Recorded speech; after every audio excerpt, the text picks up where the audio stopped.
प्रज्ञा कहते हैं, प्रज्ञा। तो इस प्रज्ञा धन पर हम आज चर्चा करेंगे। तो प्रज्ञा का विकास कैसा होता है? प्रज्ञा अगर नहीं है तो प्रज्ञा कहाँ से निर्माण होती? तो उसमें कहा है नत्थी झानं अपयस्स पय्या नत्थी अजायत। तो ऐसा कहते हैं प्रज्ञा निर्माण कहाँ से होती है? ध्यान से निर्माण होती है। अर्थात ध्यान अगर नहीं किए तो प्रज्ञा का विकास नहीं हो सकता, क्योंकि प्रज्ञा का अगर विकास करना है धीरे धीरे धीरे धीरे, वैसे तो प्रज्ञा हमारे में रहती है। अभी आप लोग यहाँ जितने भी जुड़े हुए हैं अभी, ये बिना प्रज्ञा के नहीं है, प्रज्ञा है आप में और इसीलिए आप जुड़े हैं। ऐसे बहुत से लोग हैं जिनको पता ही नहीं प्रज्ञा क्या होती है, तो वो नहीं जुड़ पाते, जिसको हम प्रज्ञाहीन कहते हैं। लेकिन जिसमें प्रज्ञा है वो कोशिश करते हैं। तो आप हमारे में प्रज्ञा है लेकिन वो विकसित नहीं हुई है, तो उसको विकसित करना है। इसलिए कहते हैं नत्थी ध्यानं अपयस्त। ध्यान माने ध्यान, नत्थी ध्यानं अपयस्त, अपयस, पय्या माने प्रज्ञा, अपयस અને प्रज्ञा नहीं। तो क्या कहते? नत्थी, जहां ध्यान नहीं, नत्थी ध्यानं मतलब जहां ध्यान नहीं वहां प्रज्ञा नहीं। सीधी सीधी बात, अपयस माने प्रज्ञा नहीं और नत्थी माने नहीं, ध्यान नहीं। तो जो ध्यान नहीं करता उसमें प्रज्ञा है ही नहीं, ये बुद्ध कहते हैं। नत्थी ध्यानं अपयस और पय्या नत्थी अजायतो। और ये भी कह रहे कि जहां क्या नत्थी, प्रज्ञा जहां नहीं वहां ध्यान नहीं, और जहां ध्यान नहीं वहां प्रज्ञा नहीं। अर्थात दोनों एक दूसरे के ऊपर निर्भर है। नत्थी ध्यानं अपयस पय्या नत्थी अजायतो। बिना प्रज्ञा के ध्यान भी नहीं हो सकता है, क्योंकि ध्यान भी कैसा करना ये भी तो पता चल रहा है। खाली आंख बंद करना ध्यान थोड़ी ना है। आंख अगर बंद करते हैं हम लोग तो हमें क्या लगता है कि आंख बंद कर ध्यान हो जाता है? उसके लिए कल्याण मित्रता की आवश्यकता होती है। हाँ, ऐसे ही ध्यान ध्यान ध्यान करे, आंख बंद कर तो सारा बाजार सामने दिखाई देता है। आंख खुला रखकर इतना नहीं दिखाई देता है, लेकिन जब आप ध्यान करने के लिए आंख बंद करने के लिए बैठते हैं तो सारी दुनिया आपके सामने आ जाती है। आपका घर परिवार, हाँ, आपके भाई बहन, आपके दूर के पास के रिश्तेदार, आपके पड़ोसी, हाँ, आपके दुश्मन, सब कुछ दिखाई देता है। कौन क्या कर रहा है, सारा वहाँ बाजार चलते रहता है और हमें लगता है कि हम ध्यान कर रहे हैं। इसलिए कल्याण मित्रता की आवश्यकता होती है। ऐसा ही नहीं होता ध्यान। इसलिए ध्यान की जो बुद्ध ने जो कर्मस्थान बताए हैं ध्यान के, तो उसको हमें पहले समझना पड़ता है। और जब तक वो कर्मस्थान को हम देखेंगे नहीं, ध्यान की शुरुआत कैसे करेंगे यही पता हमें पता है कि नहीं, तो वो ध्यान कैसा कहाँ कहाँ जाता है, कहाँ से शुरुआत की जाती है। तो इसलिए प्रज्ञा बिना ध्यान नहीं, ध्यान बिना प्रज्ञा नहीं। क्योंकि हमारे स्वभाव में लटके हुए हैं ना हम लोग, हमारे स्वभाव में लटके हुए हैं। और महामंगल सूत्र में कहा गया है, क्या कहा है महामंगल सूत्र में? फुट्टस्थ लोक धम्मी चित्त एसंग न कंपति। फुट्टस्थ लोक धम्मी, हमारा स्वभाव जो है लोक स्वभाव, हमारा स्वभाव अलग, एक एक का अलग अलग स्वभाव होता है। एक घर में अगर हम परिवार में भी है तो भी एक दूसरे के साथ स्वभाव नहीं मेल खाता, अलग ही है। और ये स्वभाव अपने अपने हिसाब से कार्य करता है, क्योंकि वहां प्रज्ञा नहीं है। लेकिन जहां प्रज्ञा होती है, क्या कहते हैं? फुट्टस्थ लोक धम्मी चित्तंग यस्य न कंपति। जिसका चित्त इन 8 लोक धर्म से, इन 8 स्वभाव से, लोक स्वभाव से विचलित नहीं होता। बहुत बड़ी बात कही महामंगल सूत्र में। सदग्रस्तों के लिए ये दी हुई शिक्षा है। 38 प्रकार के मंगल में से ये है, क्या कहते हैं? फुट्टस्थ लोक धम्मे चित्तंग यस्य न कंपति अशोकं विरजं क्षेमं एतं मंगलम उत्तम। इस प्रकार की गाथा है। तो यहाँ लोक स्वभाव 8 प्रकार के हमारे कहीं ना कहीं आड़ आ जाते और हम उसी में फंसे रहते। तो प्रज्ञा कहाँ से निर्माण होगी?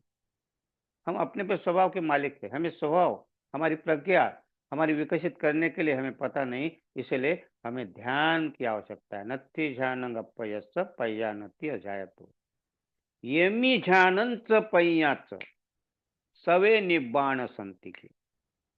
येमी ध्यानंच पय्याच, अगर ये ध्यान से प्रज्ञा, ध्यान और प्रज्ञा दोनों अगर आपके साथ साथ अगर है, देखिए ध्यान भी चाहिए और प्रज्ञा भी चाहिए, ये दोनों क्या है? येमी ध्यानंच पय्याच सवे, बराबर। अगर साथ में ध्यान और प्रज्ञा अगर साथ में है तो ये समझो कि वो निर्वाण के पास पहुंच जाता है। सवे निब्बाण संति के, ऐसा समझो कि निर्वाण के पास है वो, और निर्वाण के पास जाने के लिए ये दोनों की आवश्यकता है, ध्यान की और प्रज्ञा की। तो एक दूसरे के ऊपर निर्भर है ना। और ध्यान कहाँ से शुरुआत करना है, कैसे शुरुआत करना है?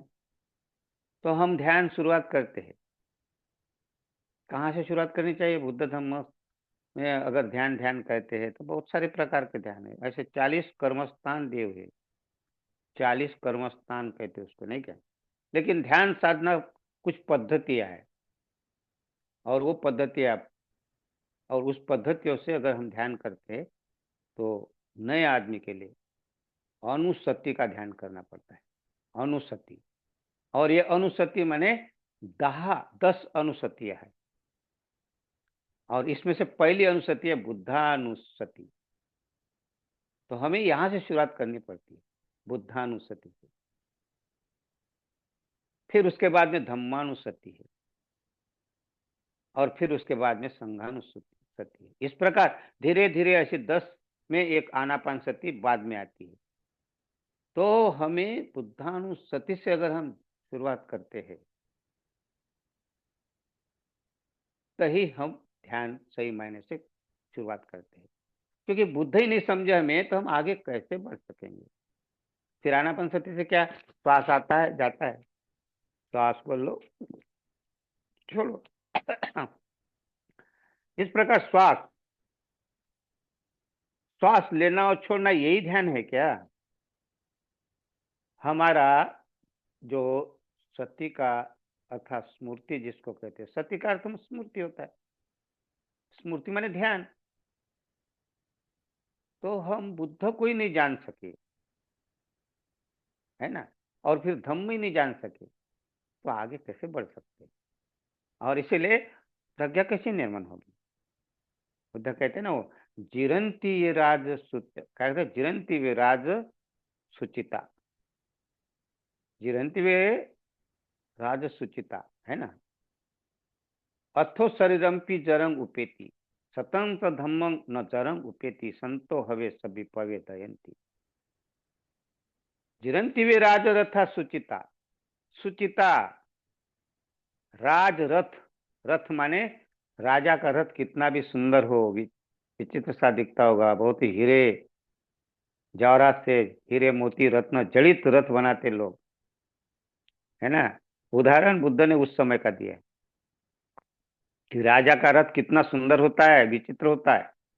हाँ, कितना हीरे से, रत्नों से जड़ित रथ को सजाया जाता है। राजा को उसमें जब बैठते उसके पहले राज रथ कितना सुंदर रहता है। लेकिन क्या कहते हैं बुद्ध यहाँ, जीरंती वे राज रथ था, कितना भी सुंदर अगर राजा का रथ होगा, बनाया होगा, तो भी वो जीरंती, जीर्ण हो सकता है, पुराना हो सकता है, विकृत हो सकता है, सड़ सकता है, गल सकता है, वैसा का वैसा नहीं रह सकता है, कितना भी सुंदर बनाए राजा का रथ। हाँ। तो क्या कहते हैं आगे, अथो शरीरम पी जरंग उपेती, ये शरीर भी उस रथ के समान जर यानी विकृत होने वाला है, सड़ने वाला है, गलने वाला है। इसमें झुर्रियां पड़ने वाली है, बाल सफेद होने वाले हैं, झुर्रियां, आंखों में अंधापन आने वाला है, कानों में बहरापन आने वाला है, दांत गिरने वाले, गर्दन हिलने वाली है, कमर झुकने वाली है। इसको कैसा देखना है? इसको प्रज्ञा से देखना पड़ता है। प्रज्ञा अगर नहीं है, लेकिन हम प्रज्ञा कहाँ देख पाते? क्योंकि हमारा स्वभाव आ जाता है। हम हमारे लाभ हानि में ही लगे रहते, हम अपने हमारे हार जीत में ही लगे रहते। ये स्वभाव है हमारा। हम हार जीत में, मतलब इसको कैसा हराया जा सकता, मैं कैसा जीत सकता हूँ, और इसी इसी में लगे रहते हैं हम। लाभ, मेरा लाभ कैसा हो जाएगा? लाभ अगर हो गया, लोभ के कारण लाभ होता है तो खुशी निर्माण होती है, और हानि हो जाती तो दुख निर्माण होता है। जीत हो जाती तो खुशी मनाते हैं, और हार हो जाती तो दुख हो जाता है। इस प्रकार हम हार जीत लाभ हानि में ही पड़े हुए हैं। ये हमारे स्वभाव में हम कभी बदल करते हैं क्या? नहीं कर सकते, क्योंकि हमारा स्वभाव बन चुका है। हमें ये जो क्षणिक सुख है, ये यही हमें आगे बढ़ने नहीं देता, और हम इसी में क्या कहते हैं, लटके रहते हैं। हाँ, इसीलिए कहते हैं कि जिरंति वे राजरथा सुतिता अथोपि सर अथोपि, हाँ, अथं शरीरमपि अथो शरीरमपि जरंग उपेति। अर्थात ये शरीर भी यहाँ प्रज्ञा से देखना पड़ता है। ये प्रज्ञा यहाँ निर्माण करने के लिए हमें देखना पड़ता है कि बुद्ध क्या कहते हैं, ये शरीर जो है, ये एक दिन ऐसा ही विकृत शरीर होने वाला है, ऐसा ही एक दिन नष्ट होने वाला है। इसको कब देखोगे? हार जीत में लगे रहेंगे तो देखने को समय नहीं मिल पाएगा। और ये सब क्या है कि हम जिसके कारण इसको देख नहीं पाते, क्योंकि हमारा स्वभाव हमें कहता है कि मैं ही बड़ा हूँ। हाँ, लोग पता नहीं चलता, कैसा आता है कि पद प्रतिष्ठा, मुझे पद कब मिलेगा, है ना, इसी में लगे रहते। फिर अगर उसकी पूर्ति नहीं होती तो फिर द्वेष आ जाता है। हाँ, और इसके बाद द्वेष अगर आ गया तो मोह अर्थात अज्ञान, कैसा अज्ञानता के कारण हम घेरे कैसे जाते हैं तो पता ही नहीं चलता है। हाँ, ऐसा हमें ऐसा लगता है कि लोभ कहाँ से कैसा आता है। एक बार क्या, तीन मित्र थे, और ये तीन मित्र बहुत ही अपने आप में बहुत ही होशियार थे, बहुत ही होनहार थे, और बहुत ही अच्छा काम थे उनका, अच्छा, बहुत अच्छी मित्रता थे, काम अच्छा करते थे, और प्रामाणिक भी थे, नाम भी बहुत अच्छा था उनका। तो ये तीन लोग सफर पे निकले, सफर में निकले कि दुनिया कैसे देखने के लिए निकले। अपन दुनिया को देखते हैं, दुनिया को निकलने गए तो देखते हैं दुनिया में कोई किसी के साथ झगड़ रहा, कोई किसी के साथ मारपीट कर रहा, कोई लोभ के कारण, कोई किसी के कारण किसी की छेड़छाड़ी कर रहा है, कोई किसी का हिंसा कर रहा है, कोई चोरी कर रहा है, कोई व्यभिचार कर रहा है, कोई झूठ बोल रहा है, और कोई नशा पान में मस्त पड़ा हुआ है, चुगली निंदा चहाड़ी में लगा हुआ है, कठोर वचन में लगा हुआ है। इस प्रकार इन लोग दुनिया को देखने निकले, और उनको लगा रही है क्या है दुनिया, हाँ, इसका कारण क्या है? सब तरफ अराजकता ही अराजकता दिखता है। हाँ, हम तो सोचे थे गांव में अच्छे थे, बड़े ईमानदार थे, लेकिन यहाँ तो सब जिधर उधर देखो अराजकता मानुषता। हाँ, कोई किसी की छीना झपटी कर रहा है, कोई चोरी कर रहा है, कोई डाका डाल रहा है, कोई लूट कर रहा है, कोई व्यभिचार कर रहा है, झूठ बोल रहा है। हाँ, जिसको हम कहते हैं ना, पानाति पाता वेरमणि से वहां तक, कहाँ तक, सातवां सील। हाँ, चुगली चाड़ी निंदा और व्यर्थ की बकवास, इसी में लगे रहते लोग।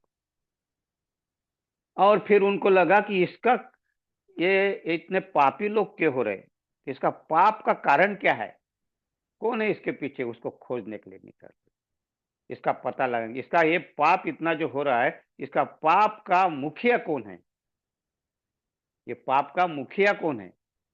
तो खोजने के लिए निकले। अब इसको मुखिया को कैसा खोजेंगे यार, बोलते, तो बोलते किसको पूछना चाहिए, तो एक ऐसा जाते जाते एक ऐसा एक साधु, जिसको हम सन्यासी कहते, एक सन्यासी ऐसा बैठा दिखा उनको, उनको पूछते हैं, अरे स्वामी जी, हम उस पाप का मुखिया को खोजने के लिए निकले, आप बता सकते क्या, हाथ जोड़कर आपको विनती है कि आप बता सकते कि ये पाप का मुखिया कौन है। सन्यासी ने वो उधर ऐसा हाथ दिखाया, वो पहाड़ी है, वो पहाड़ी के अंदर एक गुफा है, और वहां जा, वहां तुम्हें, वहां गुफा में इसका मुखिया मिलेगा पाप का।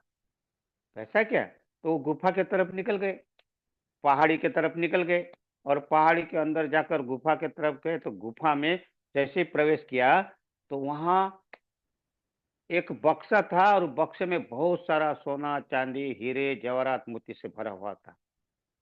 अब उन्होंने देखा, अरे अरे, यहाँ तो सोना चांदी है, अरे यह बहुत ही अच्छा माल मिला है अपने को, अरे क्या माला माल हो गए अपन लोग, हीरे जवाहरात मोती, क्या बात है, इतना सारा धन कभी सोचा नहीं था जीवन में, बोले अपन ने। अरे हो, लेकिन अब कैसा करेंगे, तो यहाँ तो अपने को रात हो गई, अब थोड़ा सा रात होने वाली है, फिर कैसा करेंगे, अगर किसी के सामने ले जाएंगे तो अच्छा नहीं, पकड़ा जाएंगे, तो क्या किया जाए। तो ऐसा करते हैं, आ, अपने को भूख भी लगी है, थोड़ा रात होने देते, लेकिन भूख लगी कैसा करेंगे, तो बोले किसी ना किसी को अपन, तो दो लोग बोलते तुम एक मित्र को वहां रखवा के रखता है, और दो जाते हैं नगर में, अपन वहां से खाना लेकर आएंगे, और खाना लेकर इनको मतलब ये फिर रात होने के बाद अपन अंधेरी रात में चले जाएंगे। तो वो दो लोग खाना लाने गए, तो दोनों लोग खाना लाए, उधर से लाने के समय एक के मन में आ गया, दोनों के मन में अपने सोच रहे, दोनों सोच रहे उधर मन में अपने क्या, कि बोले ये अगर सारा माल मुझे मिल जाए तो कैसा मिलना चाहिए, तो दूसरा भी मन में सोच रहा कि ये सारा माल मुझे मिलना चाहिए तो कैसा होना चाहिए। दोनों आपस में सोच रहे, और वो खाना फिर उधर से लाए, लेकिन खाना लाते लाते उनको लगा कि क्या किया जाए, तो बोले यहाँ एक को किसी को तो मारना चाहिए, उसको भी सोच रहा है मारने का, उसको भी सोच रहे हैं मारने का, लेकिन एक कामयाब हो गया, उसने पीछे से जो मारा वार किया, और एक को मार डाला वहां, मार डाला। बोले एक तो हो गया, अभी खाना रह गया, तो खाने में अब दूसरा कैसा किया जाए, तो दूसरा कैसा खाने के लिए लेके जाए, तो उसने क्या किया कि एक जहर की बोतल खरीद ली, और वो जहर खाने में मिला दिया, और बोले उसको मित्र को खाना खिला देंगे तो अपने आप मर जाएगा। तो उसने एक जहर की बोतल लेकर उसने खाने में मिलाकर एक खाने में मिला दिया, और अपना निकला। अब इधर ये जो तीसरा मित्र था, इसके भी मन में लालच आ गई, इसको भी लगा कि ये अगर दोनों है, और ये जो खाना लाएंगे, ये माल अगर मुझे मिल जाए तो उसने सोचा था ये अच्छी बात है, क्योंकि ये सब तीन लोगों को मार लेने का क्या क्या कारण है। तो उसको लगा नहीं, ये तो मैं ही अकेला ले जाऊंगा। फिर उसने प्लानिंग किया, और प्लानिंग किया, इधर उधर खोजा, उसको शस्त्र मिला, उसने लगा कि जैसे आएंगे तो दोनों को साफ कर दूंगा, और मैं अपना अकेला लेकर चला जाऊंगा। इस प्रकार वो देखा तो एक ही आदमी आ गया, अरे एक आदमी कहाँ हो गया, अरे पता नहीं एक आदमी क्या हो गया, पता नहीं, वो रास्ते में उसको पता नहीं, पकड़ा पकड़ा में आ गया, तो भाग गया, तो वो आया ही नहीं, तो मैं अकेले आया। तो उसको लगा ये भी अच्छी बात होगी, एक ही आदमी है, अभी अपने का दो तो आदमी नहीं है। फिर बोलते सच सच बता तूने क्या किया वो आदमी का। बोले नहीं, वो मर गया, कैसा मरा पता नहीं, उसके पीछे डाकू लग गए, डाकू ने मार दिया, मैं कैसा छुप कर आ गया। अब इसको भी लगा ठीक है बेटा, तो अब तेरा भी नाश करना है। अब इसने अपना औजार के हिसाब से कोशिश कर रहा, और वो कहने लगा कि ये ले खाना लाए तेरे लिए भी, और तू भी खा, और हम लोग दोनों खा लेते। तो उसने बोला ठीक है, खाते हैं खाना। तो जैसे खाने के लिए बोला, उसने अपना शस्त्र निकाला और उसको मार दिया, जिसने खाना लाया उसको मार डाला। अब मार कर अपना बोले आप तीनों का दोनों का रास्ता साफ हो गया, अब मैं अकेला हूँ, सारा माल मेरा है। और वो जब खाना सामने दिखा उसको, पहले खाता हूँ भरपेट, और वो खाना खाने बैठा, और खाने में जहर था। तो जैसे उसने खाना खाया, जहर खाया, तो वो भी मर गया। तो तीनों के तीनों मर गए। यह है, आदमी बड़े प्रामाणिक थे, बहुत अच्छे मित्र थे, लेकिन उन्हें दुनिया देखने के लिए निकल गए, कैसी दुनिया है, खुद को देखने के लिए नहीं निकले। कहा गए वो दुनिया कैसी है, और देखते देखते उनको पाप ही दिखाई दिया, और पाप को वो ऐसा समझ लगे ये सारे पापी है, और पाप का मुखिया कौन है उसको खोजने निकले। ये खुद को देखने रहे कि हम कैसे हैं। लेकिन ये ईमानदार थे, प्रामाणिक थे, लेकिन देखिए धन जैसा है उनके सामने आ गया, उनकी नीयत बिगड़ गई, तीनों के मत बिगड़ गए। क्यों? क्योंकि उनके तीनों के पास प्रज्ञा नहीं थी। अगर उनके पास प्रज्ञा होती तो ये ऐसा नुकसान नहीं हो पाता। वो मुखिया खोजते खोजते, तो मुखिया क्या धन है, नहीं क्या लोभ है, ये लो लालच है जिसको हम कहते हैं, जिसके कारण कहा गया है कि आदमी प्रतिस्पर्धा में लगा हुआ है, लाभ हानि और हार जीत, हमेशा हार और जीत की प्रतियोगिता में लगा हुआ है कि मैं कैसा आगे बढ़ूं। और इसी में ये जो स्वभाव है, ये स्वभाव को हम फंस जाते हैं, और इसके कारण हम बाहर नहीं निकल सकते। क्यों? क्योंकि ध्यान नहीं है, प्रज्ञा नहीं, और जहाँ प्रज्ञा नहीं वहां वहां प्रज्ञा नहीं, वहां ध्यान नहीं, और ध्यान नहीं वहां प्रज्ञा नहीं। अगर थोड़ी सी प्रज्ञा निर्माण करना है तो आपको बुद्ध को समझना पड़ेगा, बुद्धानुस्मृति करनी पड़ेगी। शुरुआत है बुद्धानुस्मृति, और बुद्धानुस्मृति कहाँ से शुरू होती है? बुद्ध के प्रति हमारी स्मृति, अर्थात बुद्ध को कैसा जानना चाहिए, तो बुद्ध के गुण बताएगी। कौन से? जो अभी अभी हमारी जो निर्मला राव, इन्होंने अभी त्रिरत्न वंदना ली, और त्रिरत्न वंदना ने क्या कहा, उन्होंने वहां क्या कहा? इति पिसो भगवा अरहं सम्मा संबुद्ध। ये जो है 9 गुण है इसमें, तो इस 9 गुण में बुद्ध छुपे हुए हैं। इस 9 गुणों को जब हम देखेंगे, लेकिन हम तो खाली वंदना करते हैं, हमें उन 9 गुणों के बारे में पता है क्या? और इसीलिए यहाँ कहा है, क्या कहा है इधर? जिरंती वे राजरता सुचिता अथो शरीरंपि जरंग उपेति सतंत्र धम्मं न जरंग उपेति। सतंत माने संत, संतों का धम्म। संत किसको कहा गया है? संत किसको कहा गया है? बुद्ध को संत कहा गया। संत किसको कहा गया? कबीर को कहा गया। संत किसको कहा गया? तुकाराम महाराज को संत कहा। संत किसको कहा गया? रैदास को संत कहा गया। संत किसको कहा गया? गुरु घासीदास बाबा को संत कहा गया। संत जिसने अपने काया वाचा मन को शांत कर दिया, उसको संत कहा गया। जिसने अपने इंद्रियों को नियंत्रित कर दिया, उसको संत कहा गया। संत गाड़गे महाराज, गाड़गे महाराज इसको धुतांग कहते हैं। हाँ, धुतांग के बारे में पता है? 13 धुतांग कहे बुद्ध ने, और ये अलग अलग प्रकार धुतांग में, 13 धुतांग में एक एक धुतांग में निपुण होना पड़ता है। 13 में से कोई भी धुतांग में आप निपुण हो सकते हैं। हाँ, उसमें है फिर पहला धुतांग है पंशुकुलिकांग। पंशुकुलिकांग अर्थात पंशुकुलिकांग अर्थात जो चिथड़े है, एक चिंधी जिसको कपड़े जो फेंक देते हैं, कोई अपने कचरे के ढेर में फेंक देते, कभी कहीं इधर उधर फेंक देते, और वो उसको जोड़ जोड़ कर उसको पहनने वाले को कहते हैं पशुकुलियांग। बाहर फेंके हुए, स्मशान में फेंके हुए, कई खाद खाद फेंकते, खादों में फेंकते, कई कचरे में ढेर के फेंकते, तो उसको जमा करके उसको छिलाकर उसका बनाकर उसको धुतांग, उसको उसको जो पहनते उसको कहते पशुकुलियांग। जैसे संत गाडगे महाराज, हाँ उदाहरण थे, उन्होंने अपने ठिगर लगा लगा कर, हाँ सिला सिला कर वो कपड़े पहनते थे। तो ये जो संत होते हैं, ये संत इनको कहा गया है। हाँ? तो इसीलिए क्या कहते हैं? स्वतंत्र धम्मं न जरंग उपेति। इन लोगों का धर्म, क्योंकि ये धम्म के अनुसार, धम्म क्या है? धम्म के अनुसार चलते हैं, धम्म के गुण को देखते हैं। स्वतंत्र धम्मं न जरंग उपेति संतो हवे सभी पवे दयंती। सभी संत एक दूसरे संतों की प्रशंसा करते, सभी सत्पुरुषों की, ये संत लोग हैं, किसी सत्पुरुषों की निंदा नहीं करते। हर किसी का जय जयकार करते हैं, जैसे संत कबीर। हाँ, किधर बात कर, बीजक अगर पढ़ेंगे उनके, बीजक में जो दोहे है, तो वो बुद्ध के तरफ पे उन्होंने इशारा किया है। बाबा साहब ने उनको तो गुरु माना है ना, संत कबीर को।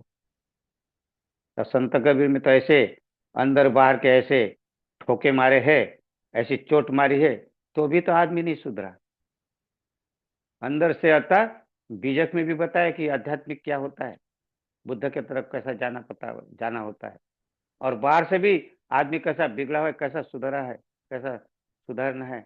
और बाहर से भी उन्होंने, है ना, बासी, उलट बासी जिसको हम कहते हैं, तो सुधारने का प्रयत्न किया, लेकिन कितने लोग सुधरे?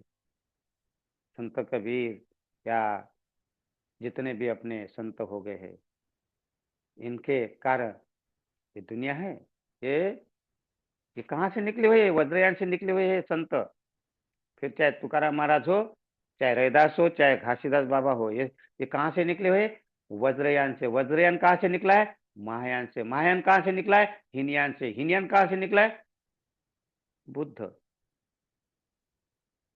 अर्थात बुद्ध की शिक्षा है। आगे चल चलकर उन्होंने भाग हो गए, और उसमें चलते चलते आज यहाँ तक आ गए। लेकिन हम संतों की भाषा, इसलिए कहा है, क्या कहते हैं, संतन स धम्मं न तरन।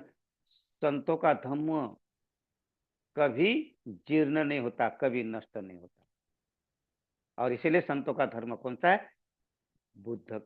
धम्म जो बताया, बुद्ध की विचारधारा जो है, बुद्ध की शिक्षा है, उसको धम्म कहा गया।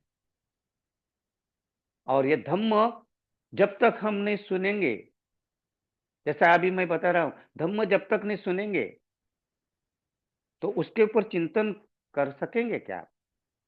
तो इसीलिए धम्म सुनना आवश्यक है।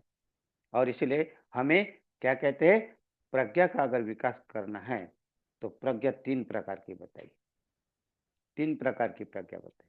तो पहली प्रज्ञा बताई सूतमय प्रज्ञा, सूतमय। दूसरी प्रज्ञा बताई चित्तामय प्रज्ञा, और तीसरी प्रज्ञा बताई भावनामय प्रज्ञा। तो प्रज्ञा का विकास करने के लिए हमें क्या करना पड़ेगा? श्रुतमय प्रज्ञा की ओर जाना पड़ेगा। अगर हम श्रुतमय माने सुनना, ग्रहण करना, अगर हमने सुना ही नहीं, तो हम किसी भी बारे में अगर सुना ही नहीं, तो इस और जा कैसे सकेंगे फिर, जिसके हमें पता ही नहीं, और उसके बारे में, किसी के बारे में जानकारी, तो उस तरफ जा सकते हैं क्या? इसलिए बुद्ध को सुनना आवश्यक है।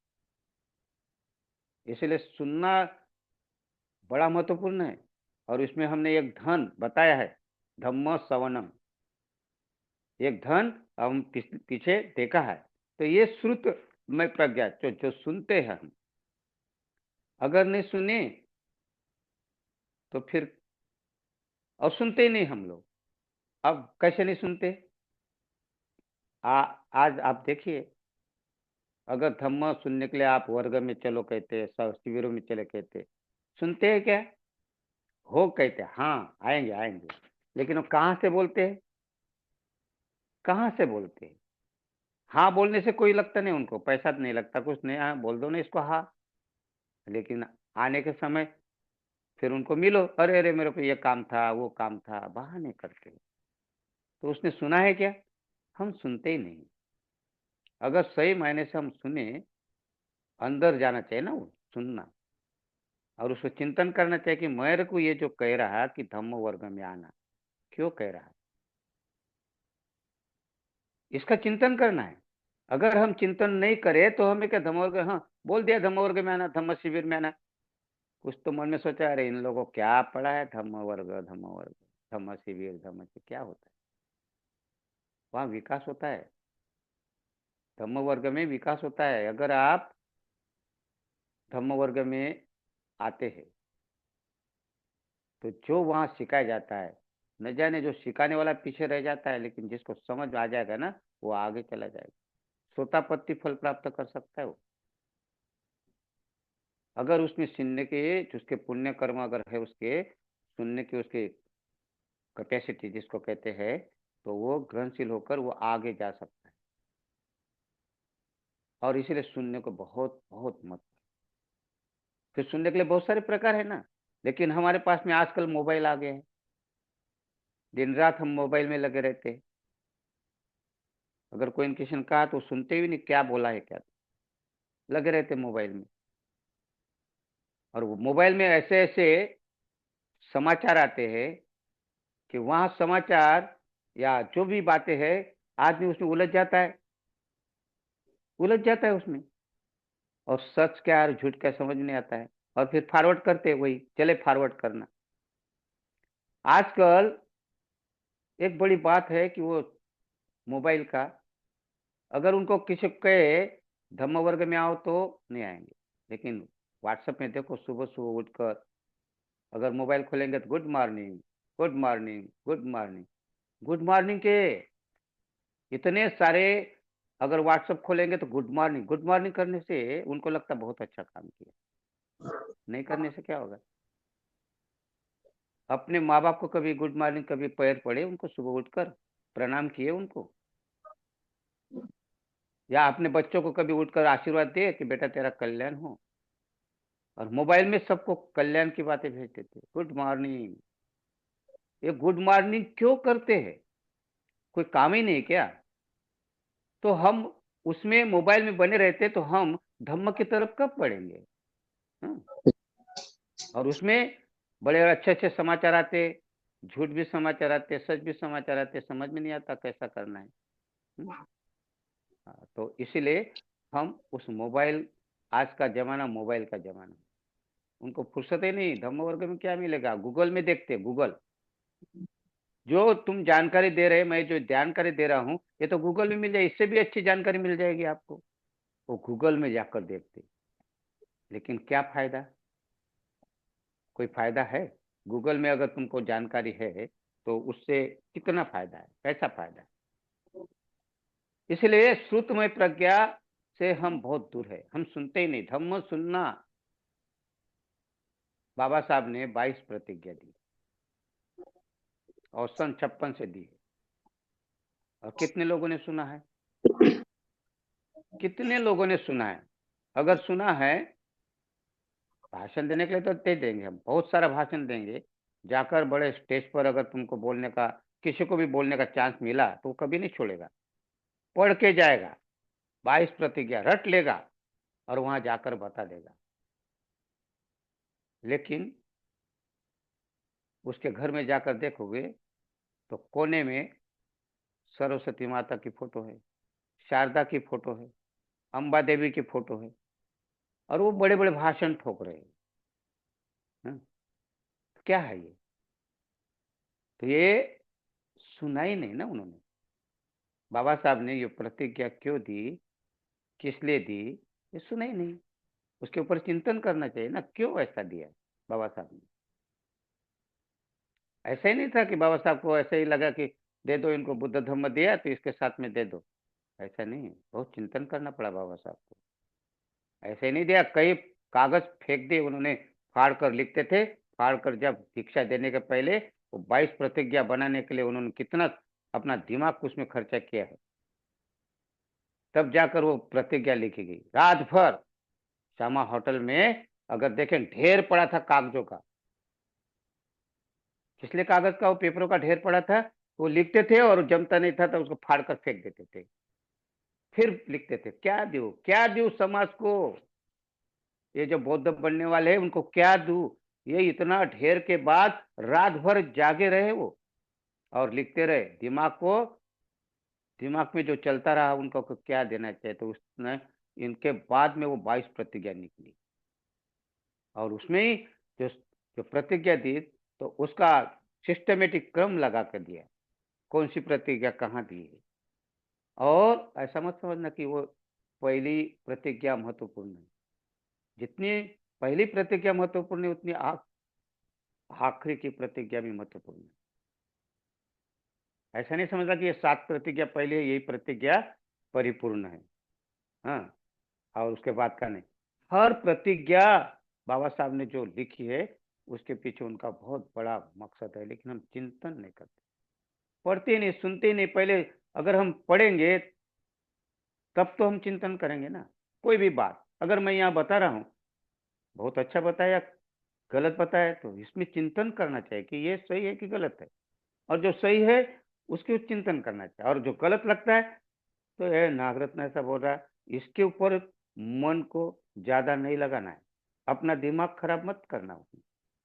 जिसको अच्छा नहीं लगा वो छोड़ दो, लेकिन जो अच्छी बातें है उसमें चिंतन करे। बुद्ध ने कालाम सूत्र में साफ साफ कहा कि अगर बुद्ध भी बताते हैं तो उसकी भी बात को तब तक मत मानो जब तक आप अपने कसौटी पर नहीं तोलते। 10 बातें बताए कालाम को, कालाम को 10 बातें बताई, क्या कहते हैं कि कितनी भी अच्छी बात हो, कौन सी भी, फिर परंपरा से आई हो, सुनी सुनाई बात हो, ऐसा ही है ऐसा कहने वाले हो, तुम्हारे पूर्वजों ने कही हुई है, ऋषि मुनि ने कही है, तर्क संगत है, न्याय संगत है, तो भी मत मानना। ये 5 बातें बड़ी महत्वपूर्ण है। पहली, न्याय संगत, तर्क संगत, परंपरा से सुनी सुनाई, और ऐसा ही है, पूर्वजों से आई हुई, ऋषि मुनि द्वारा, ऐसा ही है, पूर्वज माने ऐसा ही है, पूर्वजों से चली आ रही है। हाँ, ये तो ऋषि मुनि द्वारा बताई हुई है। तो ये जो 5 बातें हैं पहली बड़ी महत्वपूर्ण है, और यही हम फंसते, सुनी सुनाई बात पर विश्वास करते हैं। उसने ऐसा कहा, हो गया। सुनी सुनी बात, सुनी सुनाई के अफवाह जिसको हम कहते हैं, हाँ, और इसके ऊपर हम विश्वास करते। फिर उसमें सारी बातें सुनी सुनाई, शास्त्र भी आते, वेद भी आते, सब कुछ आता है, और इसीलिए हम चिंतन नहीं करते। चिंतन करना चाहिए, कसौटी पर तोलना चाहिए कहते। तो पहली जो प्रज्ञा है, सूत्रमय प्रज्ञा, सुनना। सुनना, फिर आप किसी से सुनिए, फिर आप किताबों से पढ़े। उसको सुनने के लिए आजकल, उस समय सुनते थे, अभी किताब है हमारे पास में, बड़े बड़े किताब है, और फिर वहां किताबों में हमने पढ़े हैं, तो वही सही है ऐसा नहीं मानना है, या वही गलत है ऐसा भी नहीं मानना है। तो दूसरी जो प्रज्ञा है, चिंतनमय प्रज्ञा कहते, चित्ता। अब ये चित्तामय पद में, पाली में चित्तामय प्रज्ञा कहते, चिता, चिता। और ये शब्द को इतना भ्रमित कर दिया इन लोगों ने कि आजकल वो कोई मर जाता है तो उसको चिता सजाई बोलते, चिता में चिता बोलते उसको, तो आजकल उस चित्तामय प्रज्ञा को चिता बना दिया। मरे हुए आदमी को उसको जलाने के लिए चिता कहते लोग, इतना गलत शब्द कर दिया। चित्ता का अर्थ होता है पाली में चित्तामय प्रज्ञा, तो उसको चिंतनमय प्रज्ञा कहते हैं। चिंतन करना है, अगर जो कुछ आपने पढ़ा है, और वो जो पढ़ा है उसके ऊपर चिंतन करना है। लेकिन हम चिंतन करते क्या, जो है पढ़ा उसी को वैसे ही मान लेते हैं। इसमें बड़ा प्रज्ञा को समझाने के लिए बड़ा अच्छा उदाहरण दिया है, बहुत ही सुंदर बुद्ध ने उदाहरण दिया है। बुद्ध के समय क्या कहते हैं कि बुद्ध, कि एक बार राजा ने एक अंधों की एक अंधों की एक सभा बुलाई, सारे मैदान में अंधे इकट्ठा कर दिए, और राजा अपना उधर से देख रहा, और अंधों को कहता है कि उनके बीच में एक हाथी छोड़ दिया, एक हाथी, और अंधों को कहा कि ये बताओ क्या है, ये क्या है।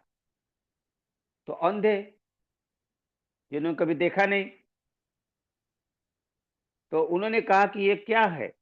तो उन्होंने, जिस एक अंधे ने छुआ उसका पूंछ, तो उसने कहा रस्सी है, और किसी ने उसका पैर छुआ, तो किसने कहा, जिस दूसरे अंधे ने छुआ पैर, तो उसने कहा खंबा।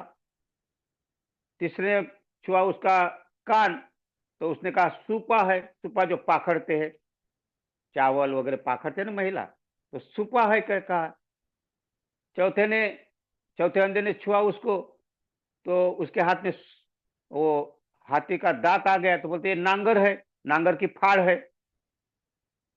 इस प्रकार जिस जिस अंधे ने, एक group, 2 group, 3 group, 4 group, 5 group, जिसने जो माथा, अगर माथे को किसी ने छुआ तो उसको कहते बर्तन है।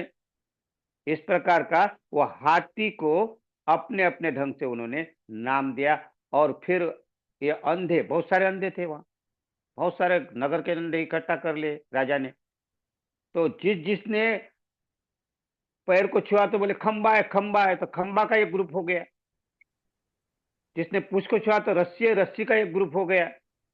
किसी ने नांगर की फाड़ जैसे हाथी के उस दांत को छुआ तो इस प्रकार के ग्रुप बन गए और आपस में लड़े, नहीं ये रस्सी है, ये कहना नहीं ये खंबा है, ये कहने लगा नहीं ये सूपा है, ये कहने लगा ये नांगर की फाड़ है, और आपस में लड़ने लगे।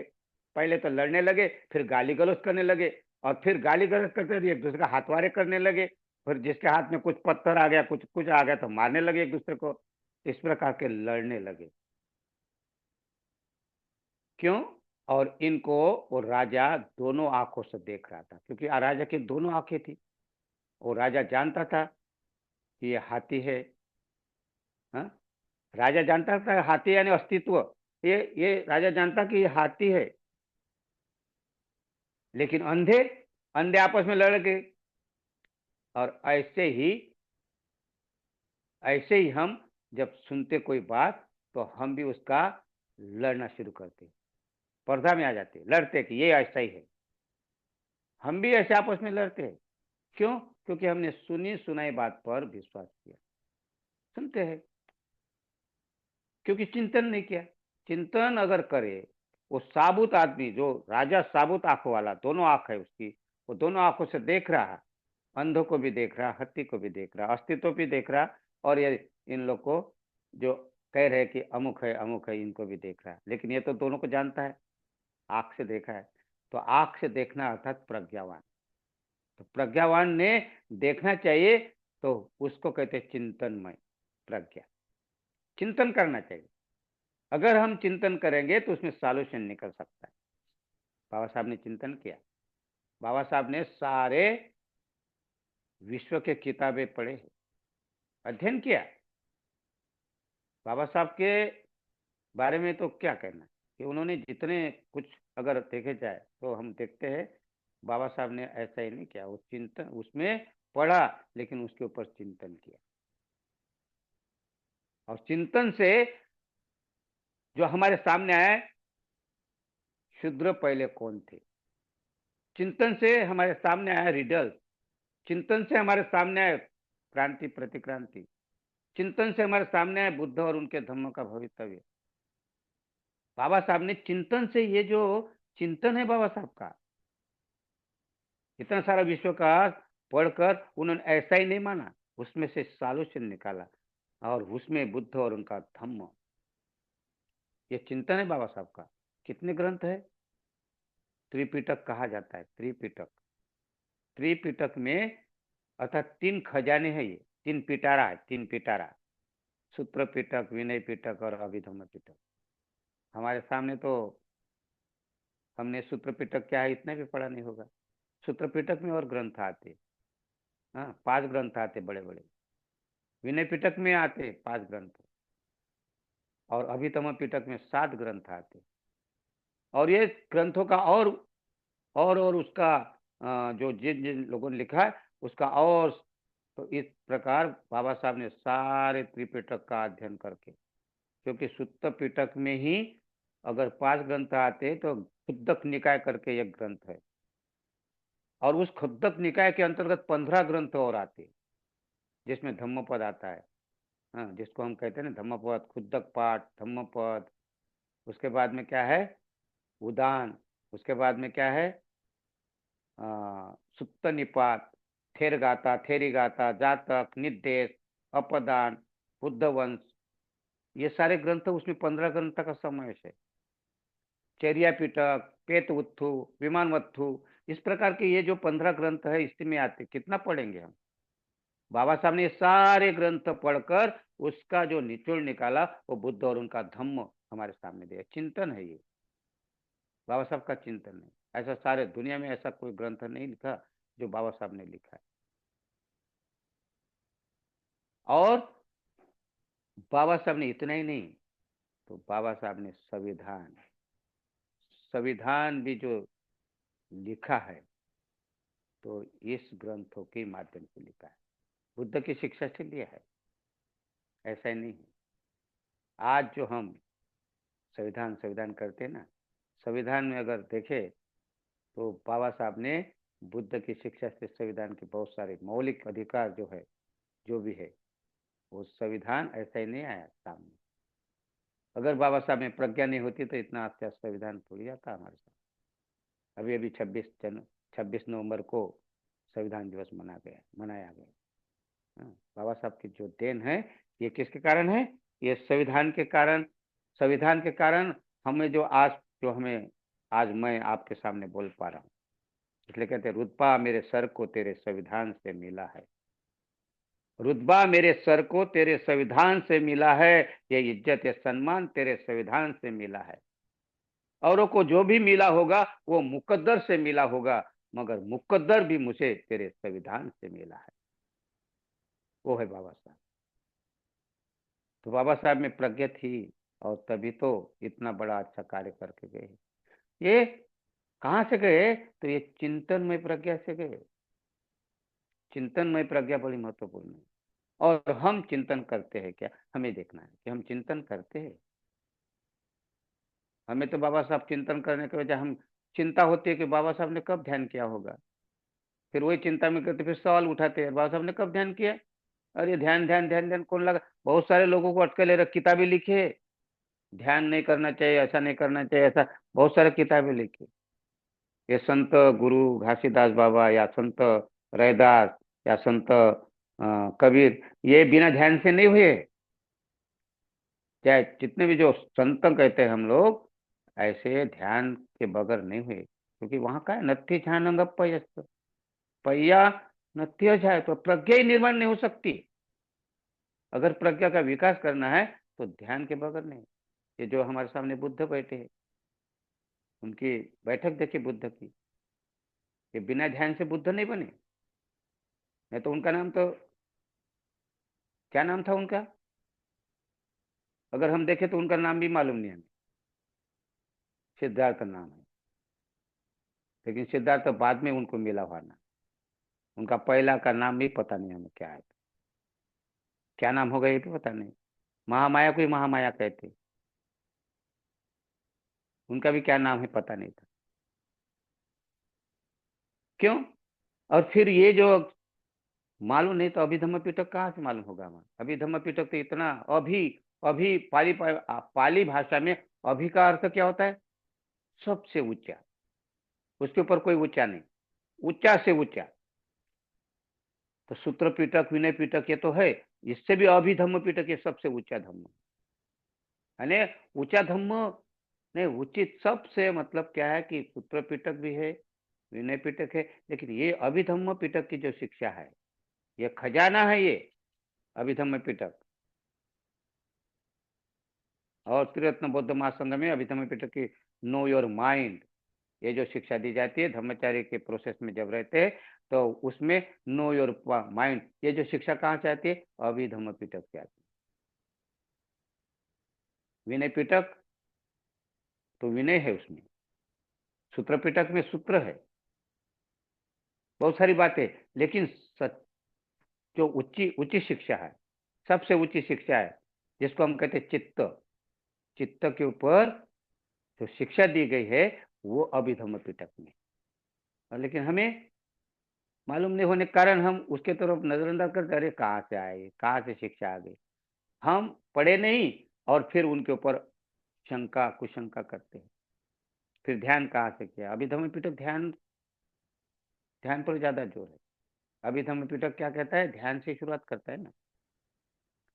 बड़ी महत्वपूर्ण शिक्षा है, ऊंची शिक्षा है। लेकिन ऊंची कब तक रखोगे? लोगों को मालूम तो होना चाहिए ना, अपने पास में सीमित रखना है क्या? तो इसीलिए हमें बहुत कुछ मालूम नहीं, लेकिन हम शंका में कुशंका में एक दूसरे के ऊपर हम बहानेबाजी करके शंका करते हैं, अरे ये ऐसा नहीं, ये वैसा नहीं, हमें पता ही नहीं है। बाबा साहब ने बुद्ध और उनका धम्म लिखा है, उसी के ऊपर लोगों को बहुत सारी शंका होती है। शंका होती है ना, उसमें हम जो हमारी देखने की जो अ, क्षमता है, जो प्रज्ञा है, वहां हम चिंतन ही नहीं करते। और किसी को पूछो कितने बार पढ़े हो, और इतने बार पढ़ा हूँ, इतने बार पढ़ा, और उसमें उनको एक भी मालूम नहीं। और कहते हैं कि बाबा साहब ने कहाँ लिखा है, कहाँ लिखा है।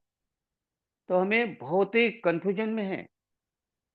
क्योंकि हम अगर एक एक उसमें का कहते हैं, अब एक प्रसंग भी अगर उसमें का देखते तो उसमें चिंतन करना चाहिए, ऐसा बाबा साहब ने क्यों लिखा। बरसात के दिनों में, वर्षावास के दिनों में खाली पठन करना ही वो मिथ्या दृष्टि है। पठन करना खाली मिथ्या दृष्टि है कि वर्षावास में पढ़ना चाहिए, सफेद कपड़े पहनकर जाना चाहिए। हाँ, उपासक उपासिका वहां जाते हैं सफेद कपड़े में, उनको लगता है कि हमने बहुत अच्छा काम किया। यही तो अंधविश्वास है, नहीं मिथ्या दृष्टि है।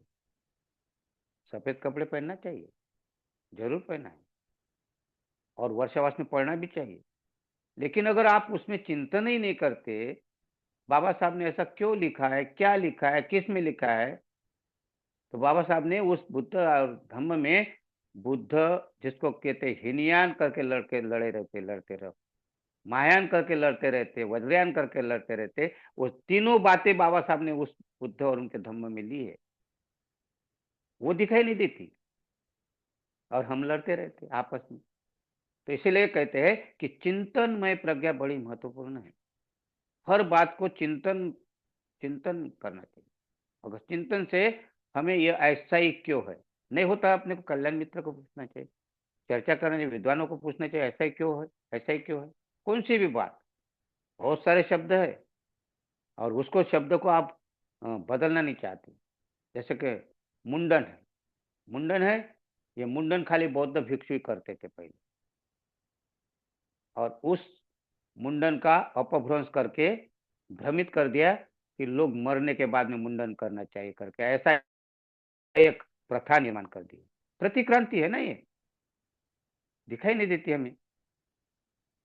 और ऐसी शब्द चित्ता, शरण, शरण रचा कहते, शरण रचा शब्द बड़े महत्वपूर्ण है। शरण, बुद्धं शरणम, शरणम, तो कहते शरण रचा, जो मर गया आदमी उसका शरण रचा कर दिया, वो भी अपभ्रंश कर दिया, भ्रमित कर दिया, और हम लोग मानते थे, अभी बोलते शरण रचा। हमें देखना पड़ेगा चित्तामय प्रज्ञा क्या है, शरण क्या है, मुंडन क्या है।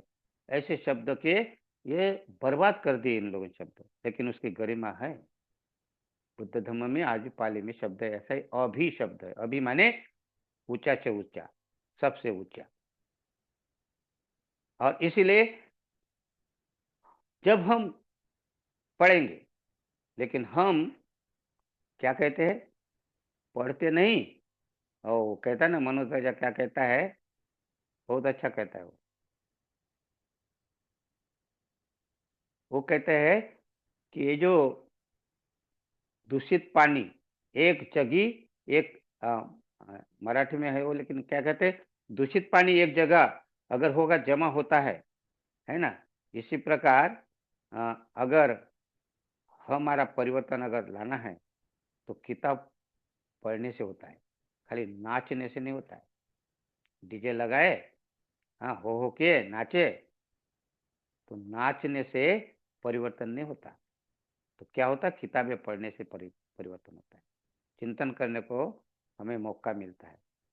हाँ, लेकिन आज सारा जमाना, अगर मैं कहूँ तो सारा जमाना, आज महिला भी है ना, मोबाइल में मोबाइल में देखते रहती, नाच कैसा होता है, डांस कैसा रहता है, और वो भी अपना नाचते रहते, खाना बनाते समय या कभी, और सुनते रहते, नाचते रहते, और बच्चे वैसे ही पैदा होते, नाचने वाले बच्चे पैदा होते।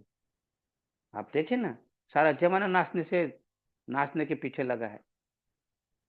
नाचो ना, ठीक है, लेकिन समय होना चाहिए। मोबाइल ने इतना इतना एडवांस कर दिया कि वो लगा देते और इधर अपना चलते रहते।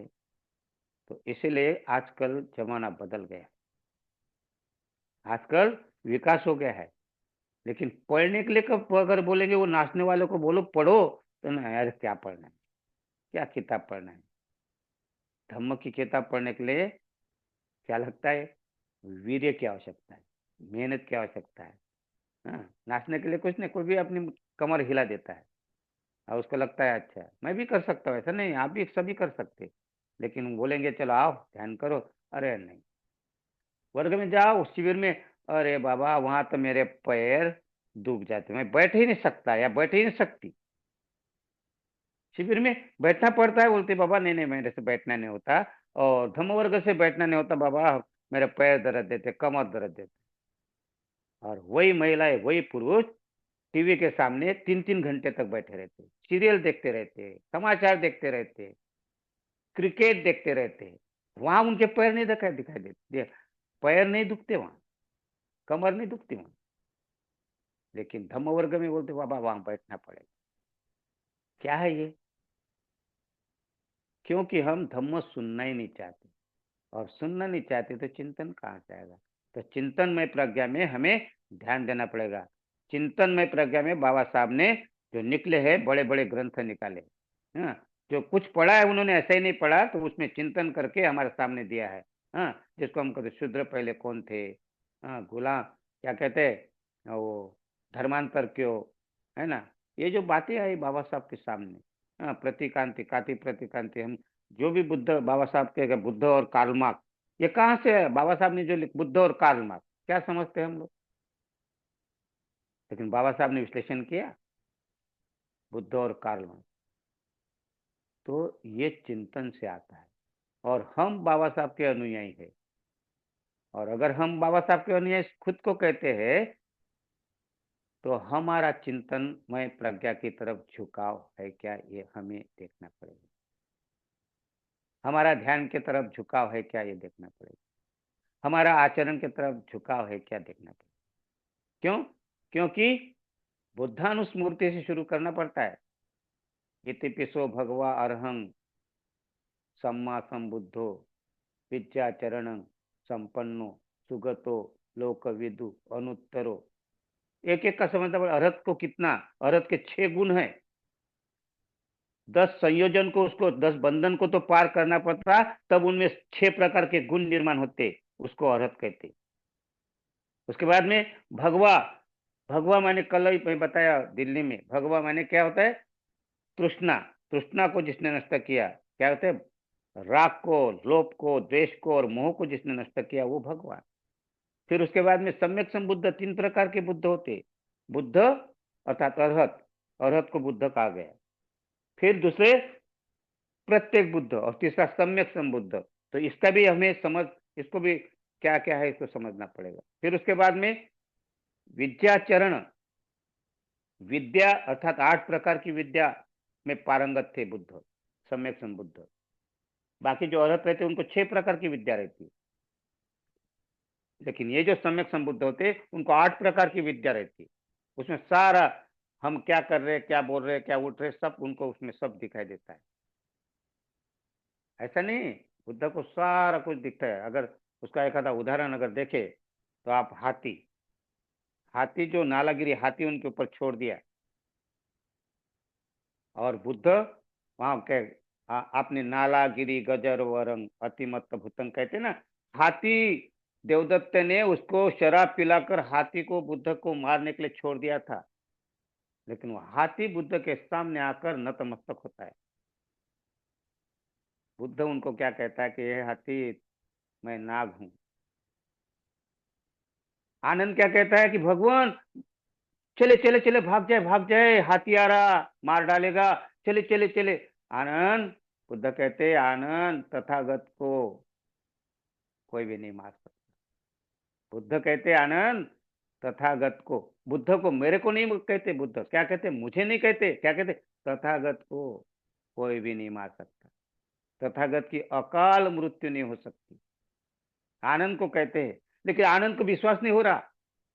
आनंद को इसलिए विश्वास क्योंकि वो श्रोतापन, वो अर्हत ही नहीं था ना।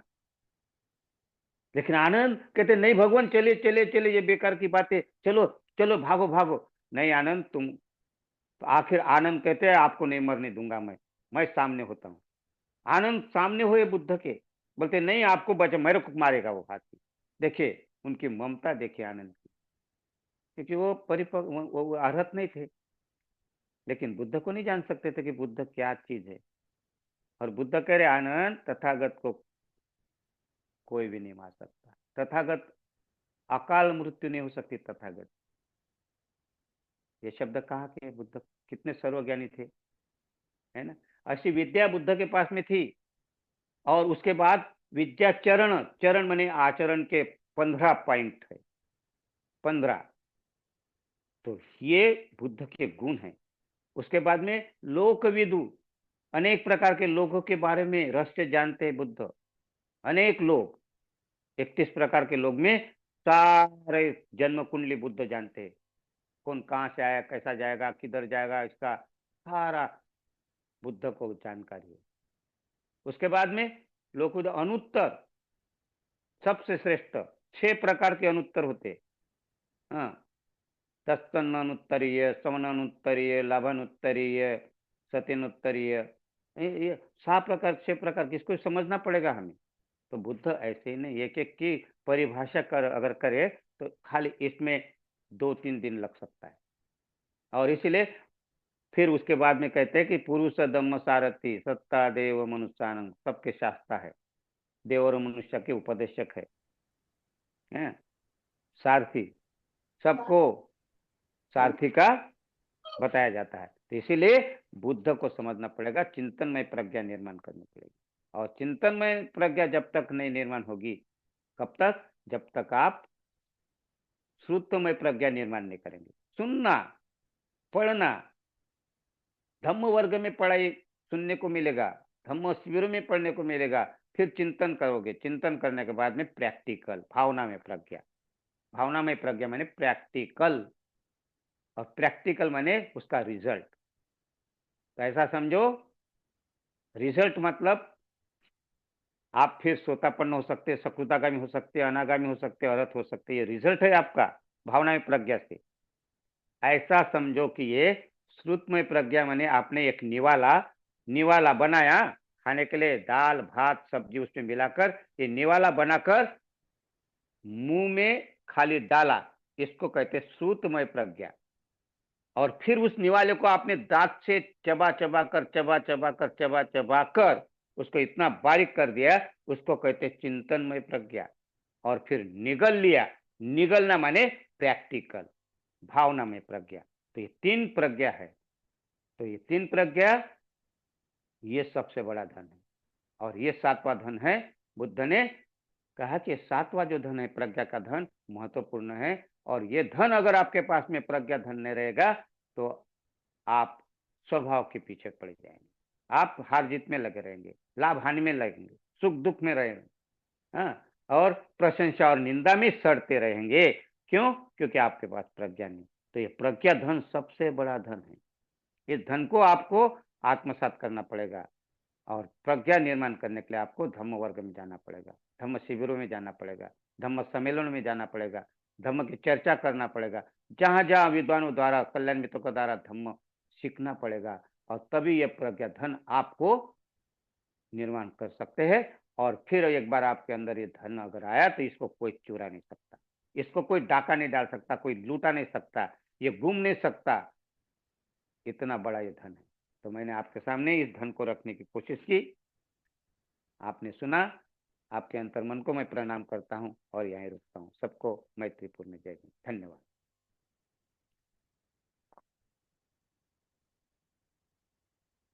आगे।